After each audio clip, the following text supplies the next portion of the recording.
یہ قرآن کی شاید سب سے زیادہ تسلی دینے والی آیت ہے۔ ایک بار پڑھ لیجئے، شاید آپ کے دل کا بوجھ ہلکا ہو جائے۔ وَإِذَا سَأَلَكَ عِبَادِي عَنِّي فَإِنِّي قَرِيبٌ، اور اے نبی، جب میرے بندے آپ سے میرے بارے میں پوچھیں تو میں ان کے بہت قریب ہوں۔ ان کی آیت پڑھتے ہوئے دل ایک عجیب کیفیت میں ڈوب جاتا ہے۔ یہاں اللہ تعالیٰ نے وَإِذَا جب فرمایا ہے، اگر نہیں فرمایا۔ عربی زبان میں جب کسی متوقع اور یقینی واقعے کی طرف اشارہ کرتا ہے، جبکہ اگر میں احتمال پایا جاتا ہے۔ یہی انداز بیان بندے کے دل میں امید کی ایسی شمع روشن کرتا ہے جو کبھی بجھتی نہیں ہے۔ اس آیت کی سب سے حیران کن بات یہ ہے کہ اللہ تعالیٰ نے نبی کریم صلی اللہ علیہ وسلم سے یہ نہیں فرمایا کہ کہہ دیجئے کہ میں قریب ہوں، بلکہ سوال بندے کا ہے اور جواب براہ راست خود اللہ تعالیٰ دیتے ہیں۔ فَإِنِّي قَرِيبٌ، میں قریب ہوں۔ کتنی حیرت انگیز بات ہے، بندہ بھی سوال ہی کر رہا ہے اور جواب پہلے سے اس کا منتظر ہے۔ پھر اللہ تعالیٰ فرماتے ہیں اجیب دعوت الداعی اذا دعان، میں ہر پکارنے والے کی پکار قبول کرتا ہوں جب بھی وہ مجھے پکارتا ہے۔ ذرا غور کیجئے، یہاں کہیں یہ نہیں فرمایا کہ میں صرف نیک لوگوں کی دعا سنتا ہوں، یہ بھی نہیں فرمایا کہ صرف علماء، عبادت گزار یا پرہیزگار مجھے پکاریں۔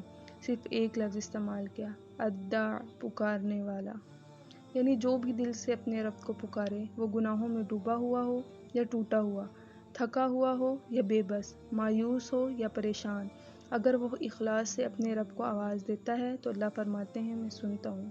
دنیا میں کسی بڑی شخصیت سے ملنے کے لیے کتنی رکاوٹیں ہوتی ہیں، پہلے وقت لینا پڑتا ہے، پھر مہینوں انتظار کرنا پڑتا ہے، پھر بھی معلوم نہیں ملاقات ہو یا نہ ہو۔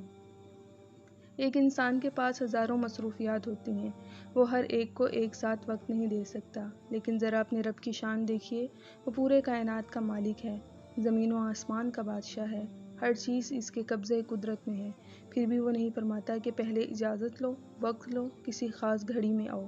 وہ فرماتا ہے جب بھی میرا بندہ مجھے پکارے میں اس کی پکار کو سنتا ہوں، رات کے آخری پہر ہو یا دن کا شور، سجدے میں ہو یا سفر میں، خوشی کے آنسو ہوں یا غم کی سسکیاں، ہونٹ خاموش ہوں مگر دل رو رہا ہو، وہ ہر آواز سنتا ہے، بلکہ دل کی وہ دعائیں بھی جانتا ہے جو زبان پر کبھی نہیں آتی۔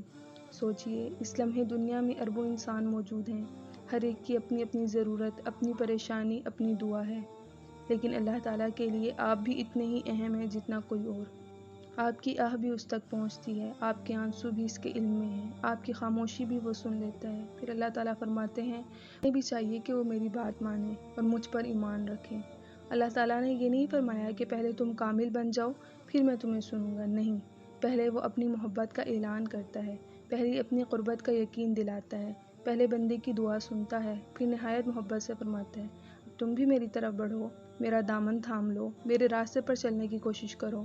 یہ ایک فطری تعلق ہے، جب بندہ اپنے رب کی طرف بڑھتا ہے تو وہ کبھی تنہا نہیں چلتا، ہر قدم پر رحمت اس کا استقبال کرتی ہے، ہر آنسو اللہ کے ہاں محفوظ ہو جاتا ہے، ہر دعا سنی جاتی ہے، اور پھر ایک وقت آتا ہے جب بندہ یہ محسوس کرتا ہے کہ دنیا نے چاہے اسے چھوڑ دیا ہو مگر اس کا رب کبھی اسے چھوڑنے والا نہیں ہے۔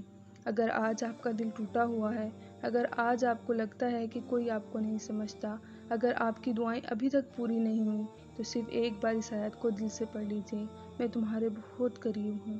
شاید پوری زندگی میں انسان کو اس ایک جملے سے زیادہ کسی اور تسلی کی ضرورت ہی نہ ہو۔ امید کرتی ہوں آپ کو میری یہ ویڈیو پسند آئی ہوگی۔ اگر میرے الفاظ آپ کے دل تک اترے ہیں تو اس چینل کو فالو کرنا مت بھولیے گا۔ انشاءاللہ تعالی ملتے ہیں نیکسٹ ویڈیو کے ساتھ۔ اللہ حافظ۔